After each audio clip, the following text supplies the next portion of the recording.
Happy New Year, everybody. I can't believe it's already 2017. It's crazy. I had a lot of fun in 2016. It was probably my favorite year that I've been on YouTube so far, and this year, there's a lot of sweet movies coming out. I want to talk about some of my most anticipated movies of 2017. I whittled the list down to 10 movies, and keep in mind that obviously there's a lot more movies in 2017 that I'm looking forward to. Actually, when I was making this list, I made like a short list, just kind of whittle it down, and there were 30 movies on there, so there's 30 movies there. These are 10 of those 30 movies, so yeah, I'm looking forward to stuff that's not going to be on this list. And also with this list, I tried to skew a little more on the side of variety, because there's going to be some movies on this list. Thor Ragnarok's a good example. Spoiler alert, Thor Ragnarok's not on this list. Obviously, I'm looking forward to Thor Ragnarok. It's Chris Hemsworth, Jeff Goldblum's in Thor Ragnarok. But I also want to shine a light on a couple movies that I'm looking forward to this year, but maybe aren't getting the attention of a movie like Thor Ragnarok. So just starting at the beginning of the year, January usually has some crap in it. There's a couple movies that I'm looking forward to in February, but jumping down to March. On March 3rd, we have Logan. I was seeing Rogue One again recently, and when the trailer for Logan came up, the release date, March 3rd, was up there, and it hit me. I was like,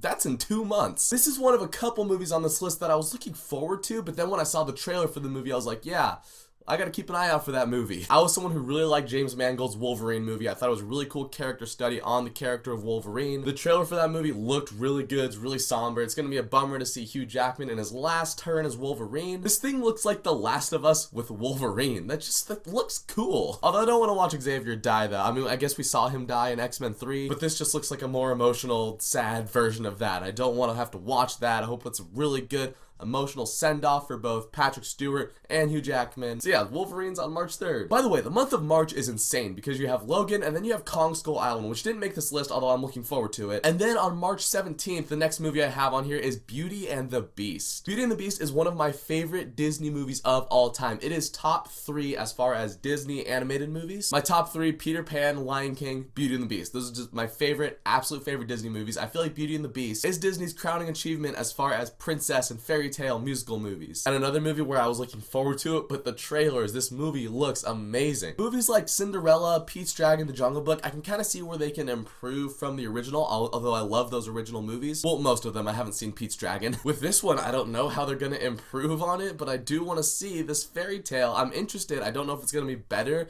than the animated one, but I'm interested in seeing how they adapt this animated cartoon into this live action musical. And closing out the month of March, on March 24th, we have Power Rangers. I'm probably never going to get a chance to show this again, but I got this Power Rangers. I usually don't collect these Funko Pops, but I picked up a couple recently. I actually got this one from a White Elephant gift exchange, so thank you, Kamisha. Point is, I am a fan of Power Rangers, although it is cheesy as crap. I've really been interested, though, in to see what they can do with a live-action Power Rangers movie, like a serious, gritty take on it. This movie could be fun. It could end up being like The Lone Ranger. I don't really know, because The Lone Ranger is obviously a really cheesy thing. They tried to make it too serious, didn't quite hit. I hope with Power Rangers, they're able to find the right blend of cheesy and campy, but also, like, serious. I'm hoping for a fun movie. This is really all I want from this movie. Is at the end of the movie, I want the Red Ranger Jason, I want him to just go, all right, gang, it's morphin' time. And then you hear the theme song, like, if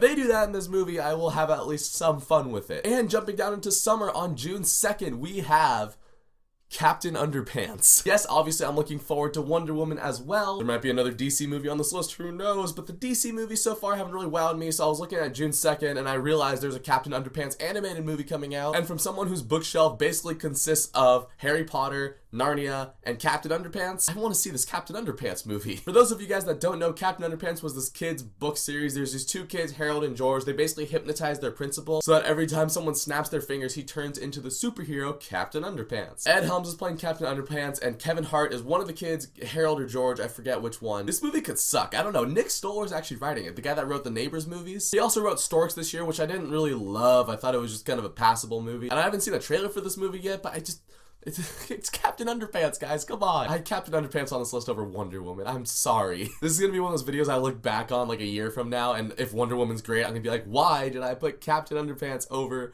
Wonder Woman? The world may never know. July 7th, we got another superhero, Spider-Man Homecoming. I absolutely love those first 2 Raimi Spider-Man movies with Tobey Maguire. Ever since then, the series hasn't really been able to hit those peaks. I mean, Spider-Man 3 I thought was okay. Amazing Spider-Man 1 and 2 I both thought were just pretty But obviously we saw Tom Holland's Spider-Man in Civil War. He killed it in that movie. I really want to see him in his own solo movie. And this looks to really capture that fun John Hughes high school style while also mixing in some Spider-Man stuff. It seems to be a very different superhero movie. And with superhero movies, they're being like 8 a year now. They have to do something different. This looks to be the something different. And I'm just hoping for this to be that next great Spider-Man movie. If this is the best Spider-Man movie ever made, like if this thing's better than Spider-Man 2, I don't know how it can be, but if it is, it's gonna be like one of my favorite comic book movies of all time. Because Spider-Man 2 is one of my favorite comic book movies of all time. And the week right after that, July 14th, we have War for the Planet of the Apes. I love Rise and Dawn of the Planet of the Apes, so obviously I'm looking forward to this movie. This is probably gonna be the last time we see Caesar on screen. That's kind of a sad thing to think about. I don't know if Caesar's gonna die in this movie, but the title War for the Planet of the Apes, that's just a cool title. War. I mean, the way Dawn ended is Caesar is like, dude,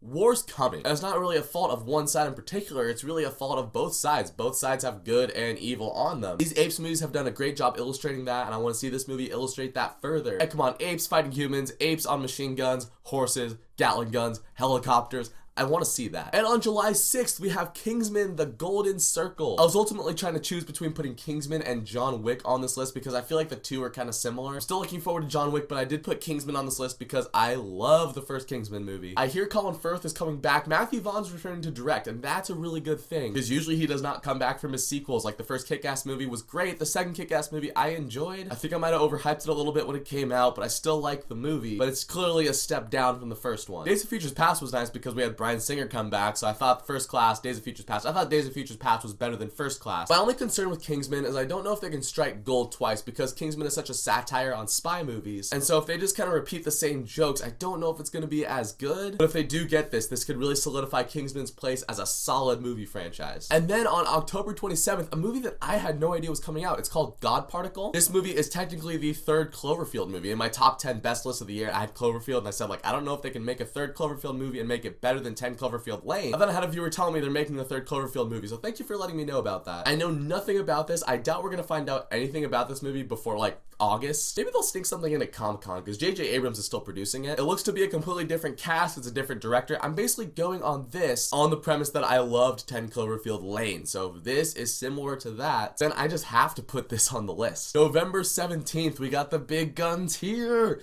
Justice League. It's no secret, I have not been the biggest fan of the DC Cinematic Universe as of late. I still like Man of Steel even though I haven't seen it in a while. Didn't like Batman v Superman, didn't like Suicide Squad. But this is the Avengers of DC. This is Batman, Superman, Wonder Woman, Cyborg, Green Lantern. Oh, not Green Lantern. Sorry, Ryan Reynolds, but you have Deadpool. The Flash and Aquaman, and they're all just coming together in this movie. I watched the Justice League cartoon as a kid. I went to Magic Mountain. There's this giant Justice League painting thing. I walked past that, I'm like, yeah, Justice League. When I was growing up, I didn't know who the Avengers were, but I knew who the Justice League was. Undeniably, I'm nervous about this movie. I like Zack Snyder when he's doing 300 and Watchmen. I'm hoping he can pull through with this one, but if this one fails, I don't know about DC anymore. And closing out the list, in December, we have Pitch Perfect 3.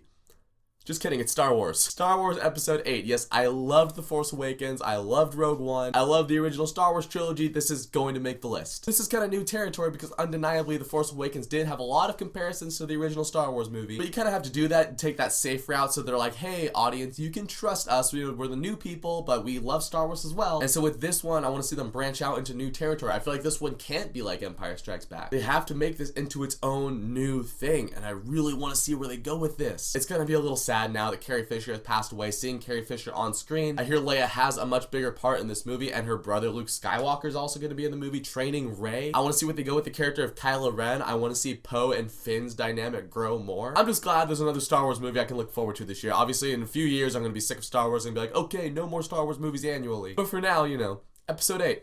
I want to see that. And there it is. Those are my top 10 most anticipated movies of 2016. One more I wanted to throw out there, actually. It's called The Lost City of Z. I really wanted to squeeze it on this list. It's about this explorer, and it's like this action adventure, but also kind of grounded in reality movie set in the early 20s. It looks like a more grounded version of Indiana Jones and Uncharted. Tom Holland's in it. Robert Pattinson's in it too, so I don't know about that. But Charlie Hunnam's the main guy. Just want to throw that one out there. Lost City of Z. Hopefully I get a chance to see that. But I want to know, what are your top 10 most anticipated movies of 2017? Whatever they are, let me know down in the comments. And thank you so much for watching this video. If you like it, you can click subscribe and check out some of my other videos, and I'll catch you guys next time.